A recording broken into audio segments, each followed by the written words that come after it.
Hello friends, today lunch box recipe என்னன்னு பார்க்கலாம் வாங்க. சூப்பராக உருளைக்கிழங்கு வந்து பொடிசாக வந்து நறுக்கி நல்லா ட்ரையாக வந்து ஃப்ரை பண்ணியிருந்தேன். சுட சுட சோறுங்க. பொன்னாங்கண்ணி கீரை வந்து பருப்பு போட்டு கூட் பண்ணியிருந்தேன். ரொம்ப டேஸ்ட்டாக இருக்கும். மிளகு ரசம் வந்து வச்சுருந்தேன். அந்த மிளகு ரசத்துக்கும் இந்த பொன்னாங்கண்ணி கீரை கூட்டுக்கும் ரொம்ப டேஸ்ட்டாக இருக்கும் காம்பினேஷன். பொட்டேட்டோ ஃப்ரை வந்து பண்ணியிருந்தேன். இன்றைக்கி வந்து சனிக்கிழமை அப்படின்றதுனால ரொம்ப சிம்பிளாகவே வந்து லஞ்ச் மெனு வந்து முடிச்சாச்சு. கூடவே வந்து பலாப்பழமும் வந்து கொடுத்துருந்தேங்க.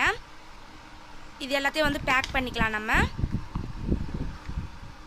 இன்றைக்கான லஞ்ச் பாக்ஸ் ரெசிபி இதெல்லாம் தான் வந்து கட்டி கொடுத்து அனுப்பிச்சிருந்தோம். இந்த லஞ்ச் பாக்ஸ் ரெசிபி உங்களுக்கு பிடிச்சிருந்தா ஒரு சின்னதாக ஒரு லைக் கொடுத்துட்டு நித்யா சோம் கிச்சன் சேனலை சப்ஸ்கிரைப் பண்ண மறந்துடாதீங்க. தேங்க்யூ ஃபார் வாட்சிங். Bye bye.